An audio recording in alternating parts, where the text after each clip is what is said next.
major. Under that agreement, at least 50 hostages, women and children, will be freed. It's something people around the globe have been waiting and praying for, finally happening. And there are some Americans expected to be included in that number. Now, in exchange for those hostages, Israel will pause its air and ground operations in the region for a minimum of 4 days. Hamas says 150 Palestinian prisoners, also women and children, will be exchanged from those Israeli jails that they've been held in as part of this deal. It also allows humanitarian aid and fuel for civilians to be brought into Gaza. Robert Sherman is live on the ground in Tel Aviv, and this is such a bittersweet moment, Robert. I read somewhere that for every day that truce is extended, they're actually going to release 10 more hostages. Is that what you're hearing, too?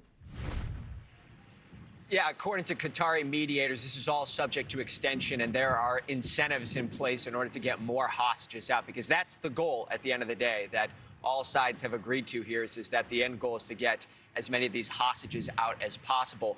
Israelis here today are waking up to this news that this deal has been agreed to by the cabinet late last night. 50 hostages would be released. But the big question that people in Israel have this morning is who will be on the list? And even hostage families don't have an answer to that. On one side, I'm happy. Second, I'm worried, okay, because nobody told me that my family will be there in this deal. There are some details we know. We know that women and children are on the list, and U.S. officials confirm that there are 2 American women and 1 child that are currently being held in Gaza. They do believe that some Americans are going to be released as a part of this deal.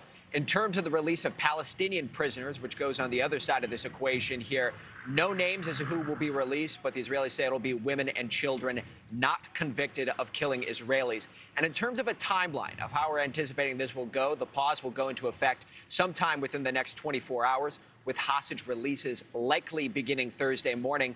But Prime Minister Benjamin Netanyahu emphasizing that the pause will not end the war.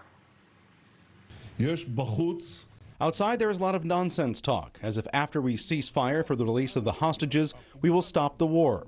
So I would like to clarify, we are at war, and we will continue to fight, and continue to fight until we reach all our goals. And another key factor of this deal is humanitarian aid. People have been talking at length about the humanitarian situation inside of Gaza. A part of this deal includes hundreds of trucks a day being allowed entry into the Gaza Strip. Nick and Adrienne. Thank you for watching. Go to newsnationnow.com to find NewsNation on your television provider. And don't forget to click the red subscribe button below to get more of NewsNation's fact-driven, unbiased coverage.